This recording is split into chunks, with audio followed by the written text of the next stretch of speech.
скачував пред некоја година, баш тоа беше и посвежо, на врвот Чимборацо во Еквадор и тоа е меѓу другото и највисоката точка до сонцето, најблиската точка до сонцето и највисокиот активен вулкан, мислам дека на светот. А мерено од центарот на земјата, тоа да ти е највисока планина на светот. И јас морав да бидам таму горе, да се најдам сама повторно. И не знам од која причина посакав тоа да го направам на залез, што е против сите правила за движење по глечер, како и да е. Тргнав јас, одам, се испоплашив, пошто ќе пропаѓав во глечери.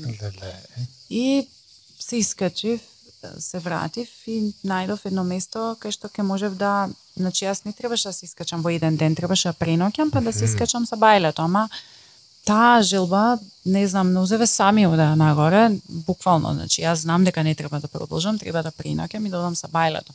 Гледам сино небо, гледам добро време, го гледам вака врвот пред мене, сонцето тука, све и нозеве сами нагоре и ајде отидов.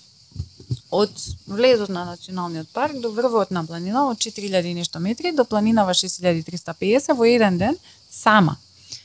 И на враќање, пошто носев за бивак само вреќа и друго се што има ранец, го користев како подлога, си направив бивак на едно пристојно место на околу 5500 метри. Морав од камења да изградам вака зидче за да ме заштитува од ветриштата. За да ме заштити од ветровите, вака како зидче си градиш. Па и височко треба да изградив едно 70 сантими. Ама вака, кога го погледнав од една перспектива, кој гроб да сум си изградила. И сега треба внатре да легнам и да спијам. А не носам подлошки, значи само вреќа за спиење. Ранецот го искористив како подложка, се друго што имав од облека, од оволна, ги искористив за да го спределам. Вреќата си ја ставив, прекрасно. Ама ме утепа, значи, некои стравови. Многу ме беше страв. И која ти спомнав преска на плажата, тоа беше моментот, вака си седиме нели со Стравов, вака си правиме муабет, кој си ти, јас сум Стравот. Добро, што сакаш од мене, па да те исплашам. Од што треба да се плашам?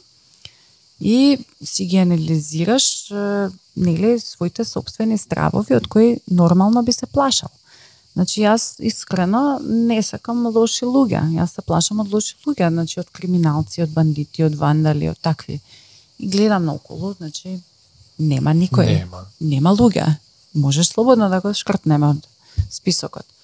Втора работа си викам нешто, некој диво животно да ме изеде, некоја мечка, некоја, не знам сега до толку ако ми е судбината, па да ме изеде некој диво животно. Не бре, брате, значи пиле не поминува овдека. Освен таму доле имаше такви како ламички, некои убави, винјуки, како ги вика. Друго животно нема на планина. Океј. Ајде да видам некој порационален страв, значи лавина. Дали сум добро поставена, ако падне лавина, дали ќе бидам добро позиционирана и дали ќе ме избегне.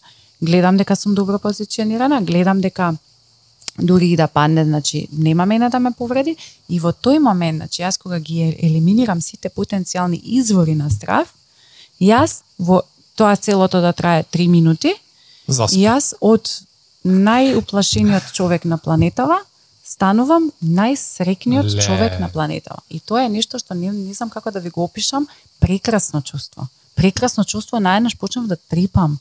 Тоа значи јас гледам пастелни бои, ја гледам сансетот, сега го гледам наеднаш. Си викам, вау, јас колку сум срекна што сум тука.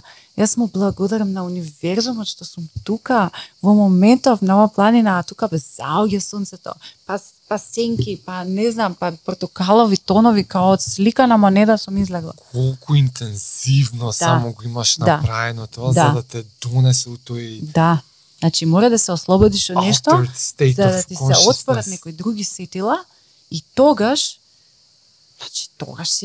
тогаш газиш. Значи, ама колку ми се свиѓа техниката, направи муабет со Стравот. Да, вака подкаст си направивме. Подкаст со Стравот, јак наслов ќе биде. И да ја затвориме, нели рековме со пораки се затвара. Само знаеш како? Нешто порака би дала кон младите. Мисламе повеќе јасно кои се пораките. Добро. И плюс ги изнакажа. Дали имаш порака за можеби постарите? Па да, а ние кај се бројуваме, у помладите или по старите? Ајде речеме, дали имаш пораки За сите. за постарите од нас? За речеме, постарите особено. Постарата генерација од нас.